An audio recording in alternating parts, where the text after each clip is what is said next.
Olá pessoal, bem-vindos a mais um vídeo. Aqui é o professor Kleber. Vamos iniciar a aula de matemática financeira. Mas antes de entrar nas nossas noções básicas, vamos entender um pouquinho a matemática financeira, porque isso faz parte do nosso cotidiano, Muitas das vezes a gente pensa em comprar ou economizar algo, O que é mais vantajoso, comprar um produto, mas só ter parte do dinheiro, parcelar a dívida e arcar com juros, Ou investir e esperar render o suficiente para adquirir o produto à vista.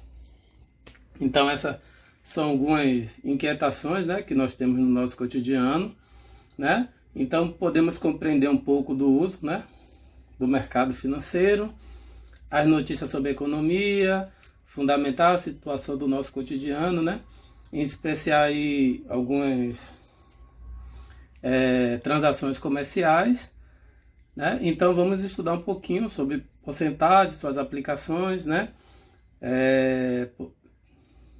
juros simples, e taxas incidentes sobre a quantia, juro composto, no caso montante acumulado em cada uma das situações. Então vamos a algumas aqui noções básicas referente à matemática financeira. A primeira é matemática financeira. O que é, Ela tem por objetivo estudar, as diversas formas de evolução do dinheiro no tempo, bem como as formas de análise e comparação das alternativas para aplicação e obtenção de um recurso financeiro, Então esse é nosso objetivo. Aí dentro da matemática financeira nós temos aqui a definição do que é capital, Mas aí o que é capital? É qualquer espécie de moeda, disponível em determinada época, denominado de capital inicial ou principal.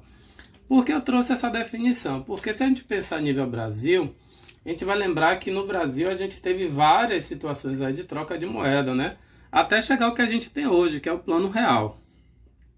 Não é isso? Então, a gente também tem a situação aqui da União Europeia, que também trocou a moeda tem um pouco tempo. Então, é só para a gente ter uma noção básica. Aí a gente tem as taxas, de juros. Taxa de juros é um coeficiente que corresponde à razão entre os juros pagos ou recebidos no final de um determinado período. Aí esse período vai ser dado em dia, mês ou ano, ou ao semestre, ao trimestre, E o capital inicial emprestado. Então eu coloquei aqui um exemplo, Para que a gente visualize. Então eu peguei um capital inicial de R$100, Um juros gerado por esse capital de R$100 de R$50. Então a taxa de juros é o que? É 50, Que é os juros gerado por esse capital inicial dentro desse período de tempo, dividido por 100, que dá 0,5 ou 50%. Como é que eu acho essa taxa? Eu vou multiplicar esse 0,5 por 100 e no final coloco o sinal de porcentagem, Aí é o período. Lembre que o período pode ser ao dia, ao mês e ao ano. Tranquilo? Pronto. Aí a gente tem a parte do montante, Que nada mais é o montante do que nosso capital inicial mais os juros, Então o montante é o capital que você emprestou ou que você tem mais o juro empregado. Por exemplo, você tem lá R$1.000 na caderneta de poupança, E daqui a um ano você vai ter R$1.004. Então quem é seu montante? R$1.004, que foi o capital de R$1.000 mais o juro de R$4 gerado nesse período. Então esse é justamente meu montante, Inicialmente é o dinheiro emprestado, aplicado com juros, dentro de um determinado período, Aí a gente também vai ter o regime de capitalização, que é simples ou composta, Que é chamado de juros simples ou juro composto. O fluxo de caixa, entender um pouquinho no decorrer das nossas aulas aqui. Entender juros simples, como mais ou menos o sistema nosso monetário se comporta, Muita gente acha que é só o sistema, ele cobra só juros simples, e a gente vai ver que não, as vantagens e as desvantagens relacionadas a investir o nosso dinheiro. Tranquilo? Vamos lá continuar a aula. Só que dentro disso daí, muitos problemas a gente consegue resolver por razão e proporção. A gente tem que lembrar o quê? Que razão nada mais é do que uma fração, né? A grosso modo é uma razão. É uma fração. Nada mais é do que eu ter um numerador e dividir pelo um denominador. Então é uma parte, né? Esse numerador aqui é chamado da parte, o denominador, o todo, né? Então vamos entender como é que funciona a situação. Então eu peguei um exemplo que eu acho que quando é numérico, eu acho que vocês entende de forma mais fácil. Eu peguei aqui 3 amigos, né? Maurício, Paulo e Giovanni, vão sair para uma festa, levando consigo, né? 40, 80 e 120 reais respectivamente. Então, respectivamente quer dizer nessa mesma ordem aqui, né? Então, Maurício 40, Paulo 80 e Giovanni 120. Em termos relativos, quanto Giovanni tem a mais que Maurício, né? Então, quanto Giovanni possui a mais que Maurício? É simples. Porque Giovanni, né, o último, ele vai ter quanto? 120 reais. Vou botar aqui, ó, Giovanni, a letra G, Paulo e M de Maurício. Então ele quer saber quanto Giovanni, não é isso? Giovanni tem a mais que Paulo. Paulo é 80, né? Então vou substituir agora pelos valores numéricos. Giovanni tem quanto? Né? Pela ordem, 120 e Paulo tem 80. Simplificando aqui por 4, né? A gente vai ter o quê? 3 meios, né? 3 dividido por 2 é 1,5. Então, em termo relativo, ele tem 1,5. Então, ele tem uma vez e meia a que o outro tem, né? Então, ele tem a quantidade de 1 mais 50%. É isso que ele está dizendo. Entendendo em termo relativo. Tranquilo? Aí, vamos agora relacionado a quê? Em termo relativo, a quantidade de Paulo tem a mais que Maurício. Então, a gente viu que Paulo é 80. Não é isso? Paulo, ó, a parte pelo todo. E o Maurício, né? Porque ele me dá nessa ordem.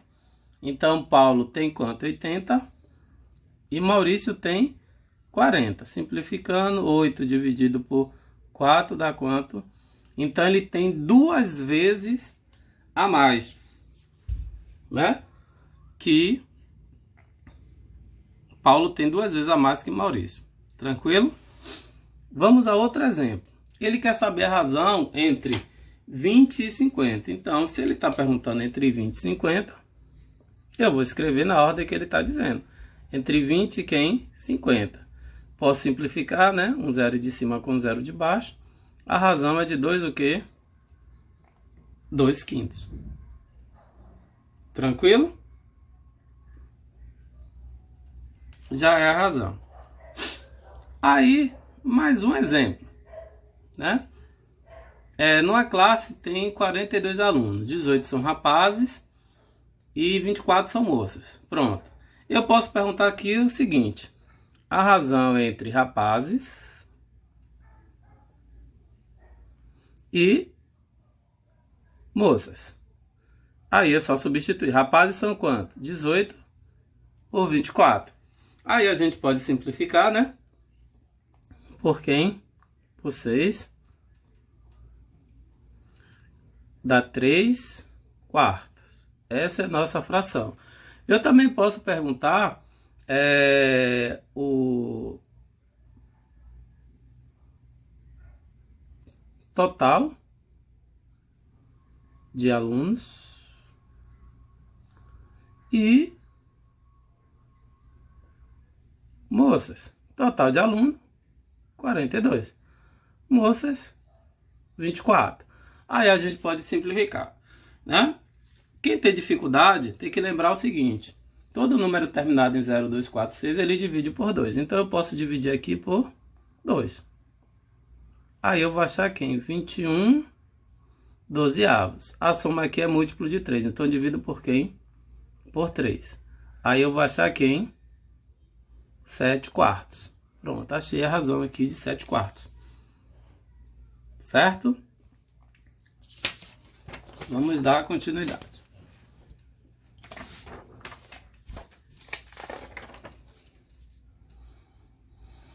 Vamos falar de proporção. O que é proporção? Proporção nada mais é do que a igualdade de duas razões, né? Então, toda vez que a gente trabalhar a proporção, a gente tem que trabalhar a igualdade de duas razões. Então, eu preciso ter a igualdade aqui de duas razões para ter uma proporção, né? Peguei um exemplo aqui, que é o seguinte: o automóvel está percorrendo a estrada a velocidade de 120 km por hora. Então, dividindo 120 por 60, né, que é a quantidade de minutos que tem na hora, eu vou ter 2 km por minuto. Então, a cada minuto, eu ando 2 km. Tranquilo? Então, se eu andar 1 minuto, eu vou andar quanto? 2 km. Se eu andar 2 minutos, eu ando 4. Se eu andar 3, eu vou andar 6. Lembre que por minuto é 2 km. Se eu andar 4, 4 vezes 2, 8. E assim sucessivamente. Se você parar para analisar, a proporção que o tempo vai aumentando, né? A distância também percorrida, ela aumenta na mesma proporção.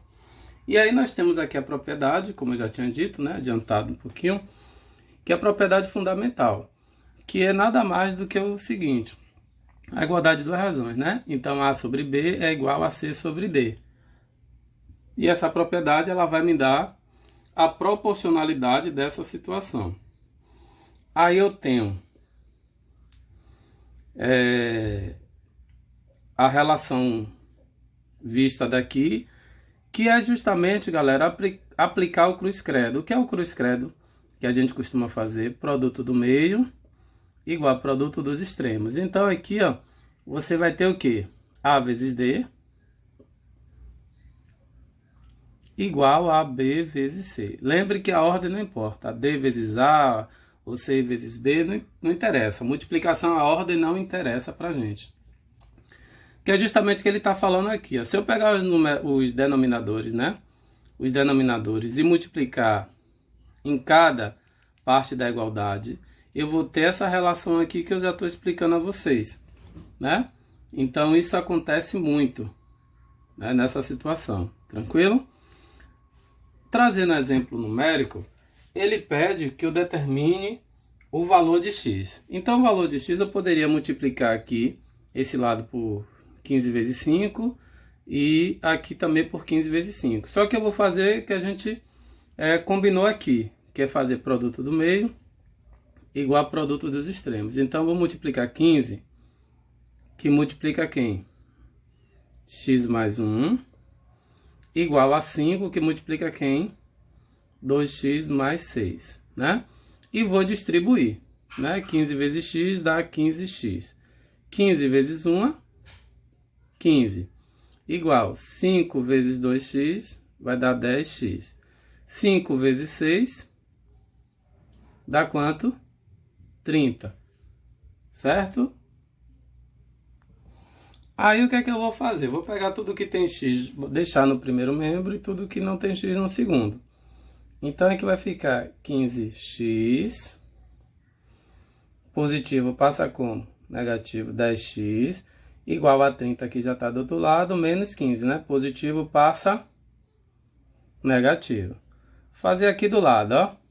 Então vai ter 5x igual a 15. O que é que vai ser? X igual a 15 dividido por 5. X igual a 3. Essa é a nossa resposta. Certo? Uma outra situação aqui é esse probleminha. Ela diz que Emília gastou 2/3 do seu salário mensal no pagamento de uma conta, né? De uma conta.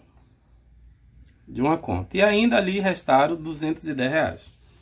Qual é o salário de Emília? Ó, a gente tem que lembrar que o salário de Emília, ela é 100%, né? Só que ele está dizendo o seguinte: a fração é 2/3.